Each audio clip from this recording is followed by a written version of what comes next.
Sorry for the clickbaity title. As an apology, here's a quick summary. Each week, think of a powerful question or reminder that will help you to make this week as good as it could possibly be. With good obviously being a subjective term, which could mean pretty much anything from productive, relaxing, enlightening, loving to just overall a little less of a total downer than last week. So the idea is to take a couple of minutes, take a look at what the next week has to offer, at what you would want this week to be like, and then come up with either a question or a statement that will help you to squeeze every last bit of whatever it is you want to squeeze out of it. Funny sentence, but that's a summary. I remember plenty of weeks which started with the naive hope of everything magically going uphill. I'd finally be in a good mood all week long, do some bold shit, don't care about what others think, not get frustrated because of minor inconveniences, have the guts to talk to that girl, to get started on a crazy idea, whatever. I had visualized all of that. And I really thought it was possible because I felt energized and motivated after a relaxing weekend, ready to tackle anything that life would throw at me. And then Wednesday rolls around, and if I'm lucky, I remember my initial plans for the week. Have a short spike in motivation, only to forget about them as soon as the next obstacle is encountered. 3 weeks later, I once again tell myself that this time it'll be different. This time I will actually go through with it, whatever it might be. Or say the time I wanted to adopt a new habit, which at this point has become so buzzwordy and devoid of any meaning, at least to me, I don't know about you, whatever. Let's say I wanted to incorporate something new into my daily routine. A short walk around the neighborhood because I realized that I've rarely ever paid attention to all the small shops, signs, parks, hidden corners, and most of all those humans passing me by every single day.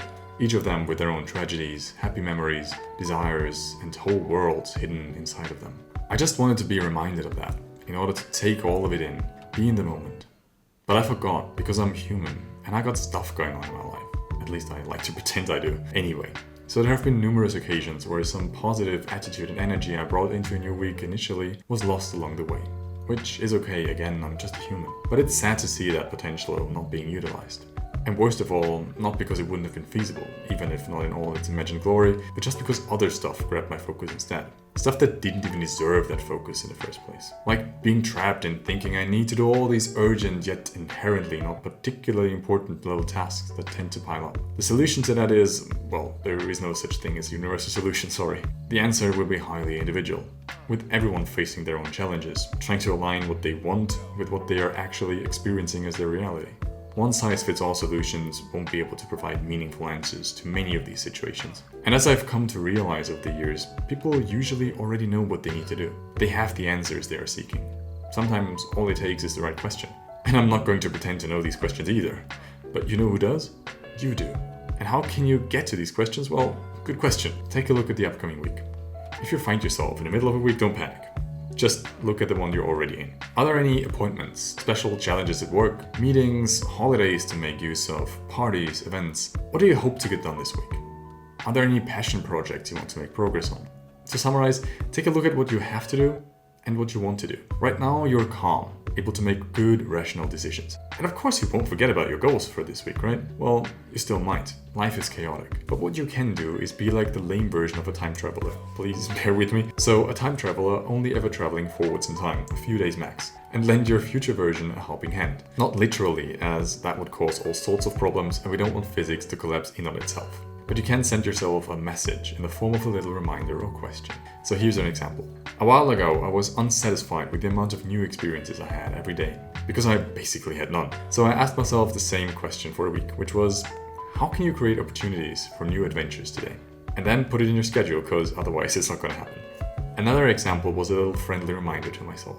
I felt like I was stuck, trapped in routines and forced to behave according to everyone's expectations, when in reality I wasn't. So I told myself each day, you're not the victim. You have a choice. Make good use of that. This hits real hard on days where I would have otherwise told myself that it's so unfair how I have to go to work, do all sorts of things I didn't truly care about, and saw no alternatives. Well, there were alternatives. There almost always are, and this reminder shifted my focus back to the things I could actually influence. You can also use it to gather information when you're not sure how to proceed. For instance, answering the following question every day, and then at the end of the week, reflect on your answers. The question is, if you had 0 obligations this day, what would you do right now?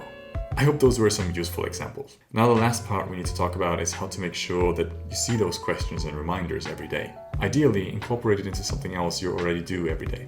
Stick a post-it note to your bathroom mirror for when you brush your teeth in the morning. Set a reminder on your phone. You can even make a fun game out of it and ask your significant other, if you had one, to ask you these questions every day. And you'll do the same for them. I encourage you to give it a try and let me know about the questions or reminders, as well as how it worked out for you.